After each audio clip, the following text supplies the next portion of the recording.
Hello friends, आप लोग गुरुकुल में आप सभी का बहुत बहुत स्वागत है। हम जानेंगे क्लास 6 का हिंदी का जो बसंत पाठ का दूसरा चैप्टर जिसका नाम है बचपन। बचपन जो कि जिसकी लेखिका है कृष्णा सोबती। कृष्णा सोबती जिनका जो जन्म है वो 18 फरवरी 1925 को इनका गुजरात में इनका जन्म हुआ था। और ये जो गुजरात जो जगह है ये कहाँ है? पाकिस्तान में है। लेकिन इन्होंने अपने बचपन में जो कि इन्होंने शिमला में जो कुछ यादें बिताई, जो संस्मरण है, कुछ याद के तौर पर जो उनको याद था उस पर इन्होंने एक कविता लिखी। संस्मरण के ऊपर उन्होंने बचपन कविता जो कहानी है बचपन जो कहानी है वो लिखी है, जिनको हम देखते हैं कि बचपन में उन्होंने क्या क्या किया, कैसे कैसे किया, उनका पहनावा कैसा था, उन्हें उस समय क्या अच्छा लगता था। तो ये सभी क्या है? उनकी बचपन की यादें हैं, उनका संस्मरण है। तो उन सबको हम एक कहानी के माध्यम से देखेंगे। चलिए शुरू करते हैं। इसकी लेखिका कौन है? कृष्णा सोबती। कृष्णा सोबती एक लेखिका है। वो अपने बारे में, अपने बचपन के बारे में बता रही हैं, अपनी उम्र का अंदाजा लगा के आपको बता रही। देखिए, मैं तुम्हें अपने बचपन की ओर ले जाऊंगी। इनका बचपन कहाँ बीता? शिमला में। तो मैं तुमसे कुछ इतनी बड़ी हूं कि तुम्हारी दादी भी। कैसे? तुम्हारी दादी है घर में, या हो सकती है कि तुम्हारी नानी भी, बड़ी बुआ, बड़ी मौसी भी परिवार में मुझे सभी लोग जीजी कहकर पुकारते हैं। हाँ, मैं इन दिनों कुछ बड़ा बड़ा यानी उम्र में सयानापन महसूस कर रही हूँ, इसलिए कि पिछली शताब्दी में पैदा हुई थी। इसमें क्या है? कृष्णा सोबती जो लेखिका है वो अपनी उम्र का अंदाज दे रही है कि या तुम्हारे घर में जो नानी है, दादी है, बुआ है, उनकी उम्र की मैं हो सकती हूँ। और क्या है मुझे घर में क्या है, मैं सबसे बड़ी हूँ, तो मुझे क्या बोलते हैं? जीजी बोलते हैं। ठीक है, बड़ी को क्या बोलते हैं? जीजी। और वो क्या कह रही है? अपनी जो उम्र में मैं अपना जो बड़ापन महसूस कर रही हूँ, मुझे सयानापन महसूस हो रहा है। तो ये क्या है? महसूस हो रहा है। तो वो बता रही है कि क्यों? इसलिए हो रहा है क्योंकि मैं पिछली शताब्दी में पैदा हुई थी। पिछली शताब्दी में कैसे? जैसे आप क्या चल रही 21वीं शताब्दी, तो 20वीं शताब्दी में क्या पैदा हुई थी। इनका जन्म मैंने आपको बता दिया कि 18 फरवरी 1925, 18 फरवरी 1925 को इनका जन्म हुआ था, यानी पिछली शताब्दी में पैदा हुई थी। ठीक है, शताब्दी 100 वर्ष की होती है, लेकिन ये क्या है? पिछली शताब्दी। अब 2000 चल रही, तो ये 1900 में हुई थी, तो 1925 का इनका जन्म है।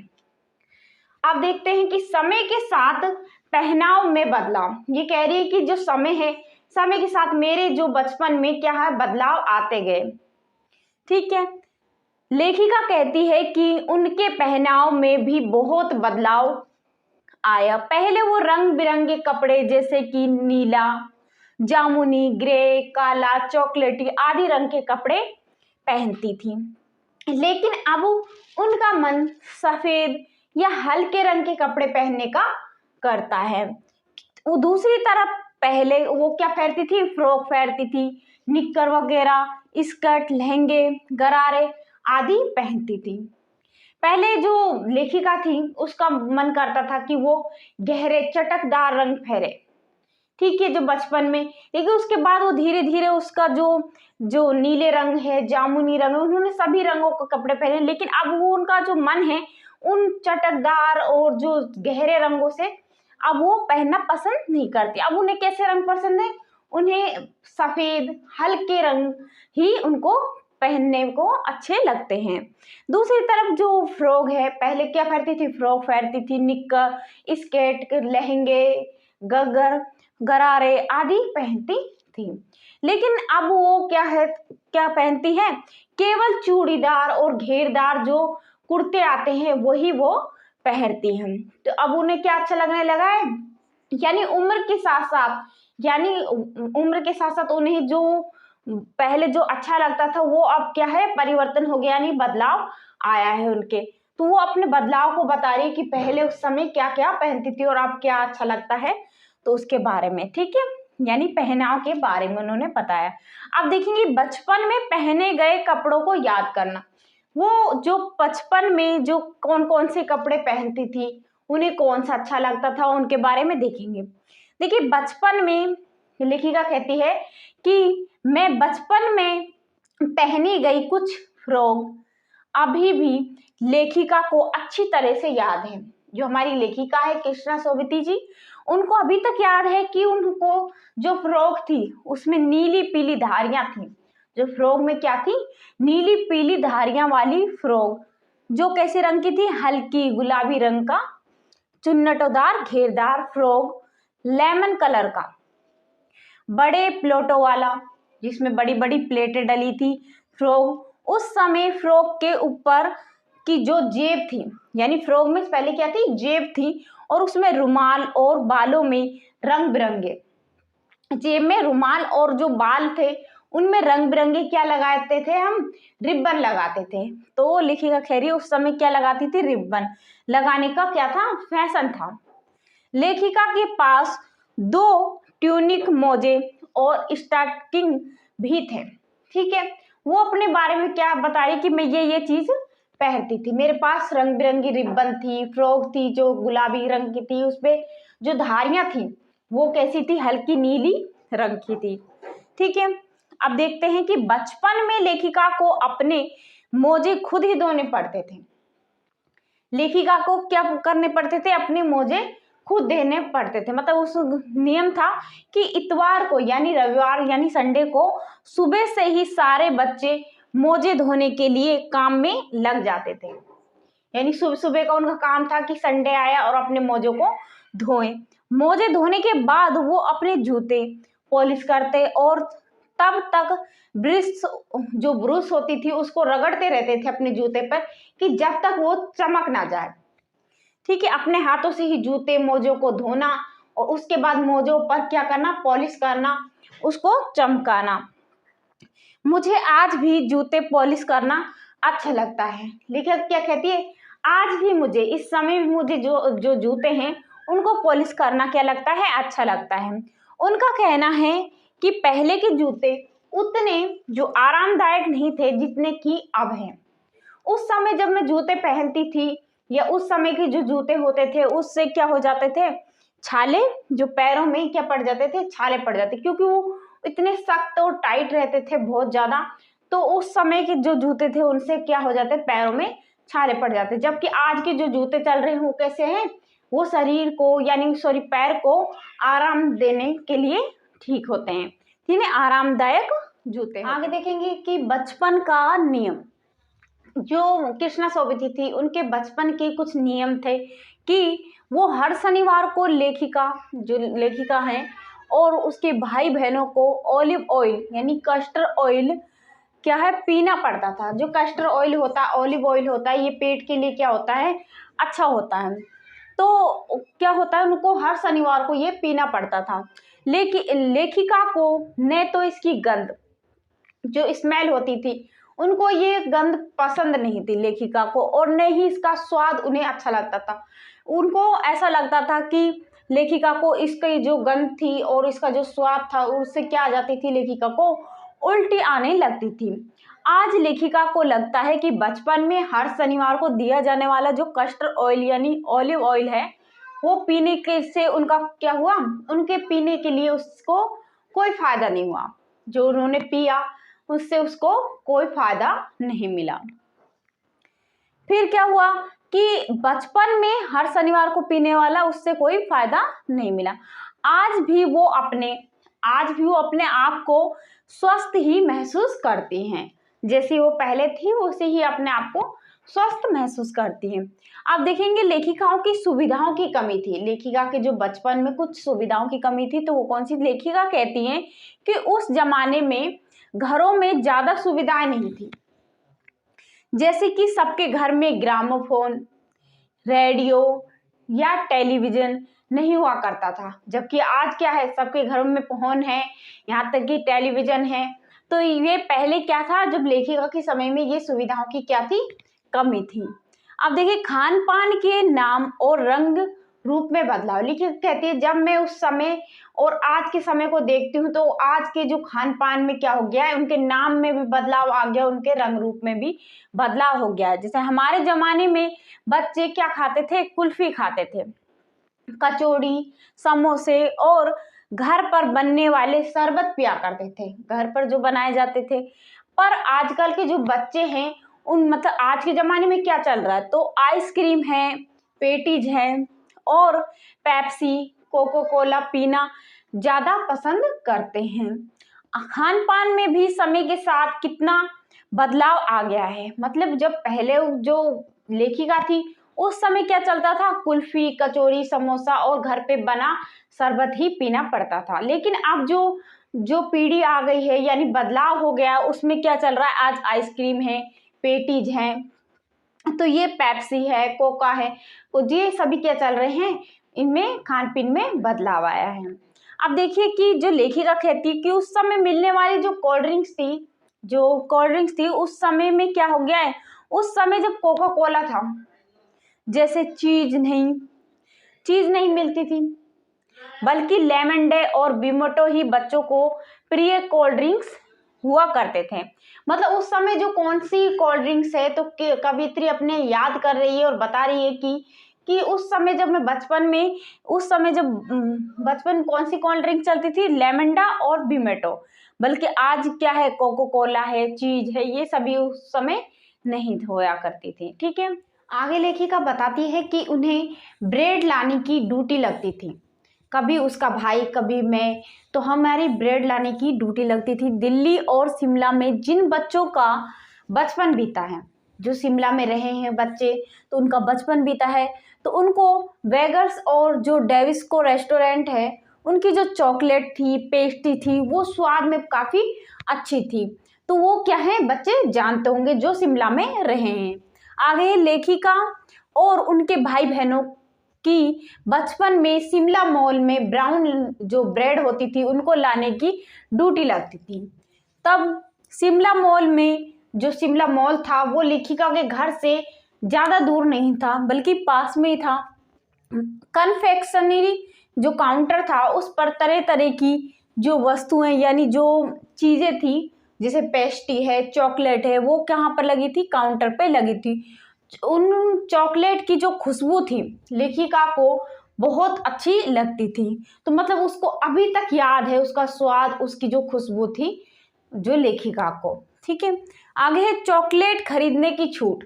हफ्ते में एक दिन ऐसा होता था कि लेखिका को चॉकलेट खरीदने की छूट मिलती थी। घर के सभी बच्चों को सबसे ज़्यादा जो सभी बच्चों को दिया जाता था चॉकलेट, तो लेखिका को सबसे ज़्यादा चॉकलेट और टॉफ़ी मिलती थी, के पास ही ज़्यादा टॉफ़ी होती थी। चॉकलेट खरीद कर घर आकर उन्हें रख देती थी, वो खरीद के लाती और उन चॉकलेटों को लेखिका एक जगह रखती थी, नहीं ना कि वहीं पे खाना या रास्ते में, वो क्या करती, घर तक लेकर आती। फिर रात में खाना खा लिया, उसके बाद वो क्या करती, उन बिस्तर पर लेटे लेटे आराम से मजे से वो उन चॉकलेट यानी टॉफियों को खाती थी। आगे है शिमला में खट्टे मीठे स्वादिष्ट फल और चटपटा चना जोर गरम। तो इनमें जो लेखिका बताती है कि लेखिका को शिमला में मिलने वाले काफल और कसमल, जो फल थे काफल और कसमल बहुत पसंद थे, जो लाल गुलाबी रंग के, खट्टे मीठे और स्वाद में बहुत मीठे। तो इसी को कहते कहते जो लेखिका के मुंह में क्या आ गया, पानी आ गया, मुंह में पानी आ गया। फिर चेस्टनट होता है, उसको एक स्वादिष्ट फल होता है। तो लेखिका बताती है चेस्टनट एक स्वादिष्ट फल है जिसे हम आग में भूनकर, जिसका छिलका उतार कर खाते हैं। कागज की जो पूड़ियों को मिलने वाला चना। अब आगे बता दी जो चना जोरम है वो कागज की पुड़ियों में मिलता था लेखिका को, जब बचपन में थी तो कागज की पुड़ियों में चना जोरम जो जोर गरम था। फिर भी लेखिका को ही नहीं बल्कि उनकी जो स्कूल के हर बच्चे को वो चीज क्या अच्छी लगती थी, जिसका नाम क्या है, चना जोर गरम। तो कुछ बच्चे इसमें ज़्यादा मसाला डलवाते थे, तो बड़े स्वाद के साथ घूम घूम कर इनको खाते थे। लेखिका बताती है कि शिमला में रीछ घोड़ों की सवारी, कि लेखिका ने बचपन में क्या घोड़ों की सवारी भी की है। तो बचपन में शिमला रेंज में घोड़ों की सवारी करने का मौका वहाँ के हर बच्चे को कभी न कभी मिल ही जाता था। तो घोड़े, वहाँ के जो घोड़े थे शिमला के, वहाँ के जो घोड़े हष्ट पुष्ट न होकर क्या थे, हष्ट पुष्ट नहीं थे। जितने लेखिका की जो नानी के घर के वहाँ के जो घोड़े थे वो हष्ट पुष्ट थे, मजबूत थे, और शिमला के जो घोड़े थे वो देखकर लेखिका को उन पर हंसी आती थी, क्योंकि उनके सामने वो हष्ट पुष्ट नहीं दिखते थे। अब है शाम का नजारा। सूर्यास्त टिमटिमाता, बत्तियों और बाजारों की रौनक। लेखिका बताती है कि शाम को रंग बिरंगे गुब्बारे, जाखू का पहाड़ और चर्च की घंटियों की गूंजती आवाज बहुत ही अच्छी लगती थी। सूर्यास्त के समय आकाश का रंग गुलाबी और सुनहरा दिखने लगता था। जब सूर्यास्त हो जाता है तो जो आकाश का रंग कैसा दिखने लगता था, सुनहरा दिखने, गुलाबी और सुनहरा दिखने लगता है। लेखिका को अंधेरा होते ही बत्तियां जगमगाती ही लगती हैं, और शिमला रिज, जो शिमला रिज है वहां पर जो मॉल की दुकानें हैं वो क्या होती हैं, चमकने लगती हैं। लोगों की भीड़, जो भीड़ भाड़ वहां पर क्या होती है, बढ़ने लगती है। आगे है कि शिमला में जो स्कैंडल जो पॉइंट है उसके ठीक सामने एक दुकान है। लेखिका बता रही है कि जो दुकान है, दुकान के शोरूम में शिमला के कालका ट्रेन का एक मॉडल याद आता है। उसको याद आ रहा है कि उसका एक ट्रेन मॉडल उसका, तो उसमें जो लेखिका को बहुत ही ज्यादा आकर्षित करता है ट्रेन के मॉडल के साथ उसकी पटरियां, जो छोटे छोटे डिब्बे, सिग्नल वाला खंबा, सुरंग और लाल टीन की जो छत वाला स्टेशन, जिस पर लाल टीन की एक छत तनी हुई थी स्टेशन पर। तो लेखिका कहती है कि उनके समय में इस ट्रेन को ही तेज रफ्तार वाली ट्रेन कहते हैं। उस समय जो ट्रेन चलती होगी वो कैसे धीरे धीरे चलती है, यानी अब ट्रेन जो चलती है उस स्पीड से कम थी। तो लेखिका बता रही है कि उस समय जिस ट्रेन चलती थी उसकी तेज रफ्तार वाली गाड़ी माना जाता था उस समय की। कभी कभी जब कोई हवाई जहाज आसमान से उड़ता हुआ दिखाई देता था तो लोग वहां पर भीड़ लगा देते, जैसे कोई भारी भरकम पक्षी निकलकर जा रहा है। तो बच्चे उसे भारी भरकम पक्षी को देखने घरों से बाहर आ जाते थे, क्योंकि उन्हें ऐसा लगता था कि एक बड़ा पक्षी है जो आसमान में जा रहा है। आगे लेखिका कहती है कि लेखिका का जो चश्मा है, चश्मे की दुकान है, उसके बारे में भी उसको अभी तक याद है कि उसने ट्रेन के मॉडल वाली एक दुकान के साथ वाली एक दुकान आज भी लेखिका को अच्छी तरह से याद है, क्योंकि यही वो दुकान थी जहां उनका पहला चश्मा बनाया गया था। वहां पर वहीं से उन्होंने पहला चश्मा खरीदा था। वहां आंखों के एक अंग्रेज डॉक्टर थे। डॉक्टर से शुरू शुरू में चश्मा लगाना लेखिका को बहुत अजीब लगता था। सभी लोग उन्हें ही देखते और चश्मा लगाने का कारण पूछते। लेखिका ने जब चश्मा लगाया तो लोग उनसे पूछते कि चश्मे के बारे में और अपनी राय देते, कि दूध पीने की सलाह भी दी जाती। लेखिका यही कह कर उनसे बचने की कोशिश करती कि डॉक्टर ने कहा है कि कुछ दिन लगाने के बाद इसको हटा देंगे या उतार देंगे। चश्मे के लिए लेखिका को अपने आप को जिम्मेदार मानती है। वो अपनी पढ़ाई लिखाई का काम दिन की रोशनी में न कर लैंप में क्या करती थी। लेखिका को अभी तक याद है कि वो दुकान जहां से उन्होंने पहला चश्मा खरीदा था, वो दुकान कहाँ पर है वो भी पता है, और यहाँ की अंग्रेज डॉक्टर ने उनको पहला चश्मा दिया था। और वो चश्मा लगाने का कारण जो अपने आप को मानती है, क्योंकि उन्होंने जो पढ़ाई करती थी तो वो सुबह के टाइम ना कर दिन की रोशनी में न कर रात के टाइम लैंप की रोशनी में काम करती थी, इसलिए उनकी आंखें खराब हुई और वो चश्मा लगाना पड़ा। तो वो अपने आप को जिम्मेदार मानती हैं। अब है चचेरे भाई द्वारा चिढ़ाना। जब उन्होंने पहली बार चश्मा लगाया तो उनका चचेरे भाई, जो कि चाचा का लड़का, जो ब्रदर्स है ना, कजन बोलते हैं जिसको, वो उन्होंने उसको बहुत चिढ़ाया। तो पहली बार चश्मा लगाने पर लेखिका के चचेरे भाई ने उसे लंगूर कहकर चिढ़ाया। पहले तो लेखिका को उसको चिढ़ाना, लेखिका जब को चिढ़ाना उसे बुरा लगा कि मुझे उसको बुरा लगे, लेकिन जब बाद में लेखिका ने अपने आप को चेहरे में, जो आईने में चेहरा देखा, तो सच में उन्हें लगा, अपने आप को देखकर अजीब लगा। जब लेखिका ने अपने छोटे भाई का टोपा अपने सिर पर लगाया तो उसे अच्छा लगा, थोड़ा अजीब भी लगा और थोड़ा मजाकिया भी लगा। तो उन्हें इस तरीके से उन्हें अजीब सा महसूस हुआ। इसके बाद देखेंगे आगे कि जब बचपन में न भूलने वाली यादें। लेखिका कहती है कि मैं बचपन में इन सभी चीजों को अब तक नहीं भूल पाई। ये मेरी वो यादें हैं जो कि मैं बचपन से अब तक याद करती हूँ। ठीक है।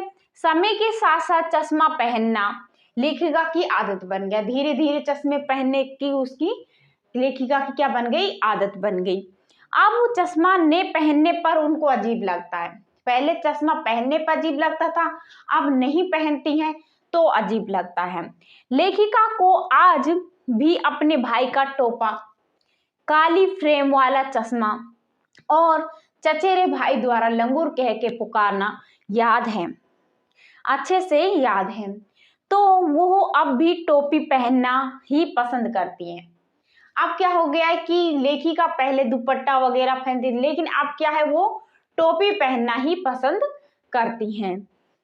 वो इस तरीके से बताना चाहती कि मैं अब तक कुछ भी नहीं भूली हूँ, बचपन की वो सभी यादें मुझे अब तक याद है। वो भाई का चिढ़ाना, वो मेरे चश्मे, वो दुकान, इस सब के बारे में। और उन्होंने कई रंग की टोपियां जमा कर ली। अब वो क्या पहनती है, टोपियां पहनती है। और इस तरह से उसने बहुत सी रंगों की टोपियां जमा करनी है लेखिका ने। अब उन्हें दुपट्टों की जगह हिमाचली टोपियां पहनना ज्यादा पसंद है।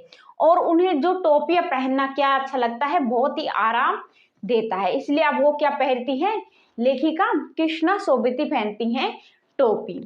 क्यों, उनको ये सभी पहनना, अब टोपी पहनना अच्छा लगता है, ना कि दुपट्टा। तो वो इस कहानी के माध्यम से बचपन की जो संस्मरण यानी यादों की जो कहानी उन्होंने लिखी है, उनके माध्यम से वो बताना चाहती कि मुझे अपनी बचपन की एक एक चीज जो अब तक मैं नहीं भूल पाई हूँ, उन सब के बारे में इस कहानी में बताया गया है। अगर आपको ये वीडियो अच्छा लगा हो तो इसे लाइक शेयर सब्सक्राइब करें।